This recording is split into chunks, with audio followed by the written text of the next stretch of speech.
Good morning students. आज से हम उपसर्ग, प्रत्यय, समास, वाक्य इनसे संबंधित अभ्यास कार्य शुरू करेंगे। तो अभी जो आगे असाइनमेंट दी हुई है वो आपको कंप्लीट नोटबुक में राइट करनी है। ओके बेटा, आज से अपना अभ्यास कार्य शुरू करते हैं।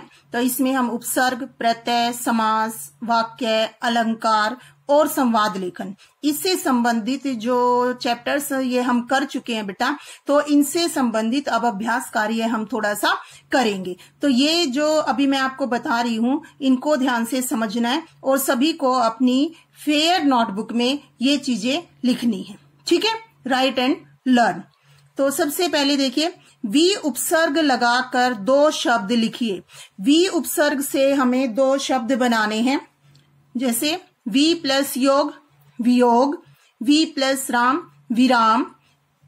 ठीक है, इस तरह से हमें दो दो शब्द जो है वो बनाकर लिखने हैं। अगला है हमारा उपसर्ग और मूल शब्द अलग कीजिए।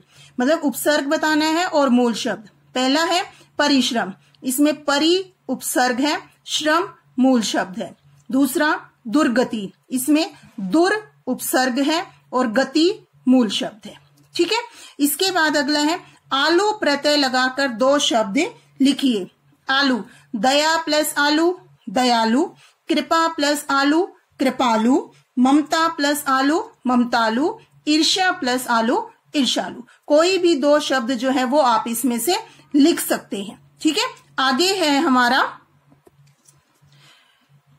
मूल शब्द और प्रत्यय अलग कीजिए। घबराहट, तो इसमें मूल शब्द बताना है हमें और प्रत्यय बताना है। घबरा प्लस आहट, घबर प्लस आहट, ये बनेगा इसमें मूल शब्द घबर और आहट, या घबरा प्लस आहट, ये भी ठीक है।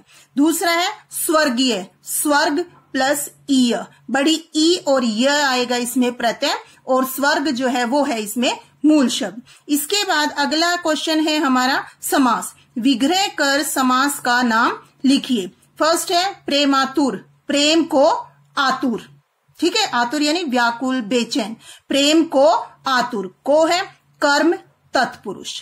ठीक है, आप बीती, अपने पर बीती, पर अधिकरण, में पर किसमें आता है का उसमें बताया था मैंने समास जब हमने किया था तत्पुरुष समास।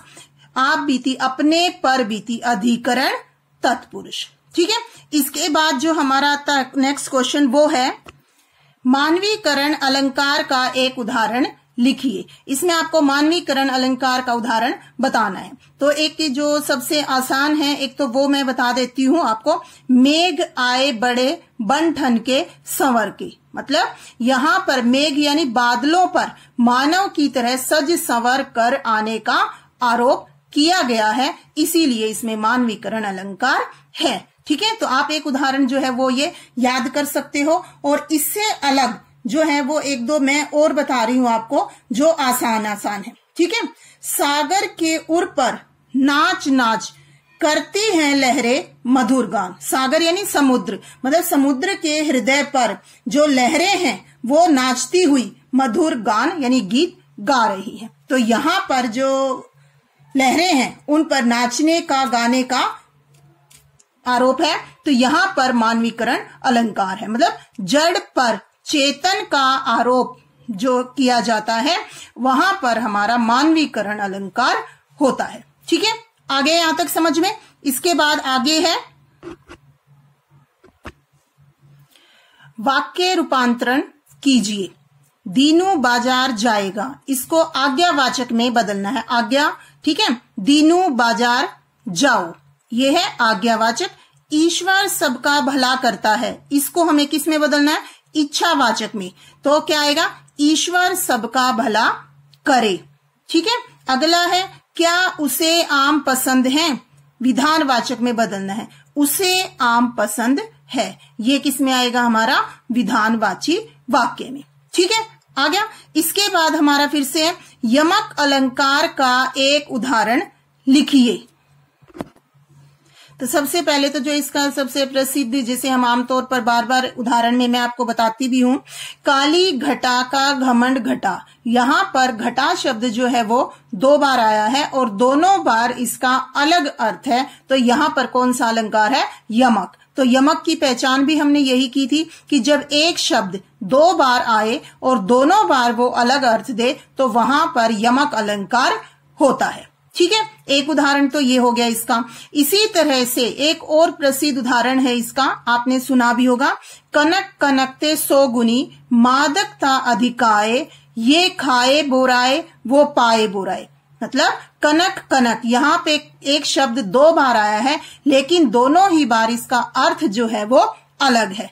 एक कनक का अर्थ है सोना, दूसरे कनक का अर्थ है धतूरा यानी कि कोई नशीला पदार्थ। ठीक है, तो इस तरह से यहां पर कहते हैं कि कनक यानी कि जो सोना है और धतूरा है, कनक कनकते 100 गुनी मादकता अधिकाए, कि दोनों में ही बहुत ज्यादा मादकता नशा होता है। और जिस प्रकार ये खाए बोराए वो पाए बोराए, कि धतूरा यानी कि वो पदार्थ उसको तो खाने से नशा होता है और सोने को तो सिर्फ पाने से ही आदमी बोराए यानी कि बावला हो जाता है। तो इस तरह से यहां पर यमक अलंकार है। इसके बाद आखिरी है हमारा, निम्नलिखित पंक्तियों में निहित अलंकार बताइए। वन शारदी चंद्रिका चादर ओढ़े और प्रातः नभ था बहुत नीला शंख जैसे। ठीक है, ये दोनों जो है वो आपको खुद करने हैं। ओके बेटा, और अगर नहीं समझ में आए तो फिर मेरे से पूछना कि इनमें कौन सा अलंकार है और क्यों है, ये भी आपको बताना है, क्योंकि तभी अच्छे से आपके डाउट्स जो है वो क्लियर होंगे। ठीक है, तो आपको ये काम जो है वो सबको अपनी फेयर नोटबुक में राइट भी करना है और लर्न भी करना है। ठीक है, thank you, have a nice day.